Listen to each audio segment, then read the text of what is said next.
Hi, everybody. Kathy and I are now back in the United States here in New London, Pennsylvania. The Christian Life Center is our new church home. It's the church that I used to pastor, and it's great to be home with family and our church family. It's mixed blessings because we miss terribly our church family in Salzburg, Austria. Um, but now we have two church families to love and be loved by. And so, in this new church family for us, we haven't been here for several years and we're back. I love our new pastor. His name is Bob Myers. And what he's seeking to do is right now in this season of church life in the Christian Life Center, he is seeking to instill the value of the deeply rooted life. That's the name of this book. He's teaching 10 classes on it every Wednesday night, one chapter a week. And I've decided that I would like to do that also. And I'm going to do my weekly video reflections on each chapter. And then also between Wednesdays, I'll write out a few verbal reflections, a few posts um, on my It's All Gift mailing list. And so if you'd like to follow that with me, maybe it'll help you, but I know it's going to help me. And so CLC, Christian Life Center, has since 1726 attempted to live the deep and wide life. Always be deeper so that you can go wider, reach people for Jesus Christ while you're growing deeper in knowing Jesus Christ. Well, over the last few years, the church has hit some bumps in the road, just like every church. One of the big bumps in the road has been COVID, and that's taken a toll on people, sort of separated people a little bit from each other and from God. And now this book is seeking to reconnect us to Jesus and to each other. Jesus said these words, these famous words. John chapter 10, verse 10. I have come to give you what? Life. Life that is truly life. In other words, capital L life. In other words, life that is alive from the inside out, alive to God, alive to others, far greater than existence. It's a different kind of way to be. The Apostle Paul wrote to Timothy, he says, I want you to be able to live freely, animatedly, motivated by the Spirit of God. And so that's the goal here. Now, I'm going to read to you one of my favorite scriptures in the Bible. It comes from the Message, and I know that the Message is a paraphrase, but I think this paraphrase really captures what Jesus wanted to say. And he asks a question. Here's what Jesus asks, are you tired? Maybe you're identifying right now. You might be real tired. Are you worn out? I'm guessing many of you are. Are you burned out? And then he says, surprisingly, are you burned out on religion? You know, church work can separate you from God as much as connect you to him just by being overworked and missing your time with Jesus himself. Then Jesus writes, if those things are true, he says this, come to me, get away with me, and you will recover your life. I'll show you how to take a real rest. Walk with me and work with me. Watch how I do it. Learn the unforced rhythms of grace. I have that on my refrigerator, the unforced rhythms of grace. Um, an unforced life, not one that is force fitting, trying, pushing all the time. Rhythms, not rushing, pushing, trying to get here and there and leaving you in exhaustion. Rhythms. And then the life of grace. Not a life of law and have to and should. You know what should does. If you're a smoker and you're smoking, you say, I should quit.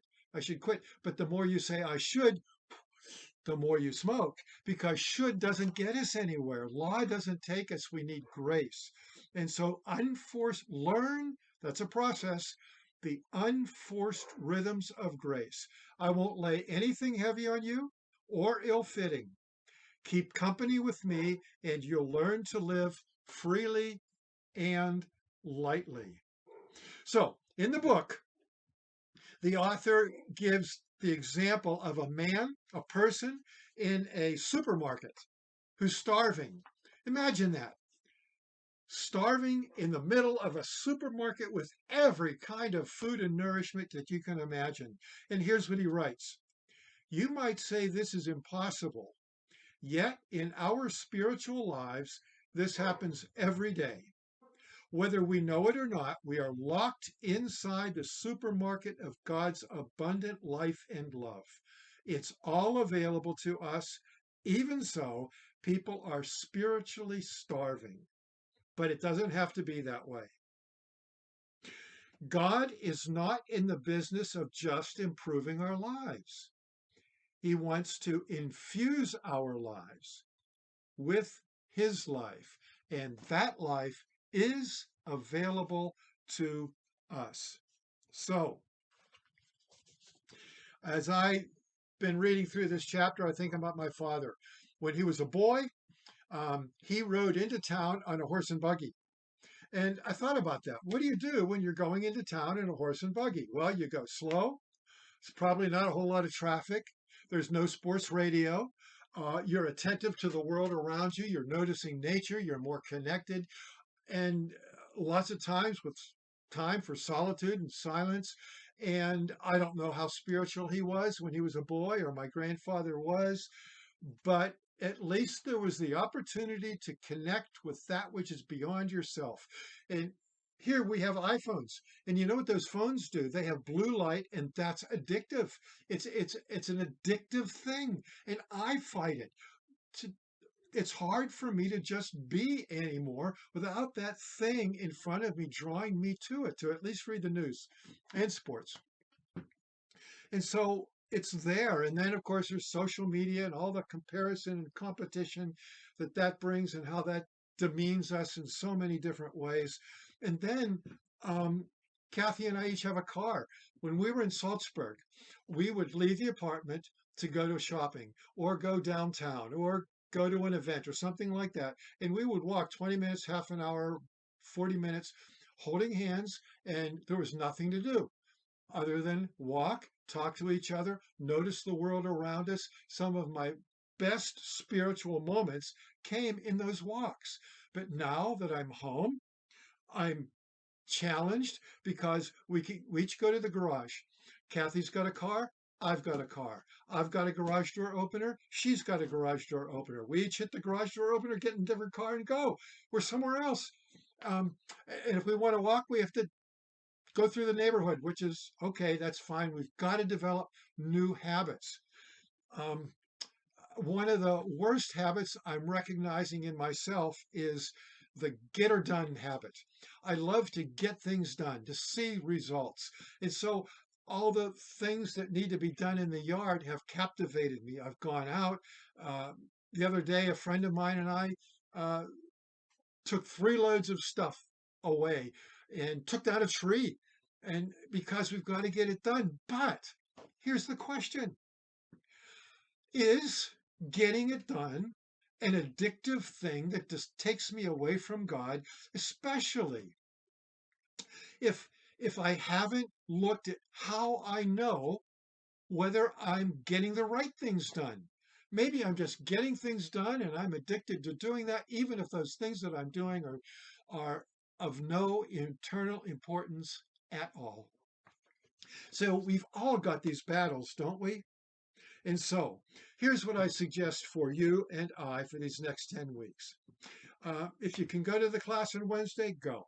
If you can buy this book, you can get it right on Amazon, uh, The Deeply Rooted Life by Rich Villadas. And you can even get it on PDF for free, I think, on the computer.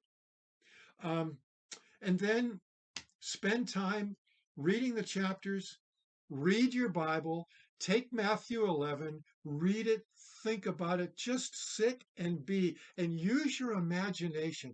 Imagine how a new rhythm of life that includes being attentive to God, being aware of His work in your life, being aware of His grace, being aware of living something that's unforced, not exhausting, and and imagine how that could possibly work, and believe that it's actually possible. There's a way, there's a way to orchestrate your life that it could work. I love how the author pointed out how John the Baptist, Jesus, Moses, um, David, Mary, uh, all these people I always think of as get her done people. Moses, get her done. David, get her done. Um, um, Mary, mother of what, 6 kids, I think, 4 boys and 2 girls, and a bunch of the boys must have been at odds, were at odds with Jesus himself. And all of them had either a psalm or songs or something like that attributed to them. In other words, they had roots that were deep. Why could they get things done that mattered? Because they had roots that were going down to the water. Um, Jesus, the disciples came after him, couldn't find him. Where was he? Up in the mountaintop to be alone with God.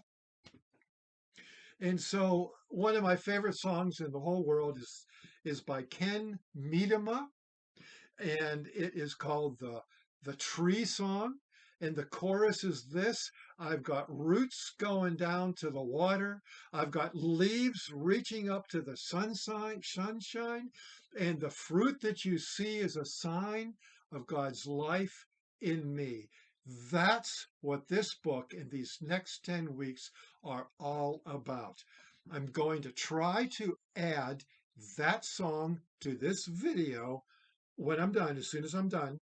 But if I can't, please, please, please Google Ken Medema, the Tree Song, listen to it and listen carefully to the words, and let the intent of that song become your heart as well. You don't have to do that. Feel free to miss Jesus if you want. But if you don't want to miss Jesus, listen to that song. And so I just want to say this. I'm sitting here, and right out my window there is a tree with no leaves on it. There's Everything looks dead outside. The winter is crummy. Um, but the life of Jesus is right there, regardless of what we see with our eyes or what we feel with our emotions. And it's available when we do what Jesus said: come to me, come to me. Well, God bless everybody. Have a great week of reconnecting with God, and I'll reconnect with you next week and also during this week with some other reflections. God bless everybody. Bye bye.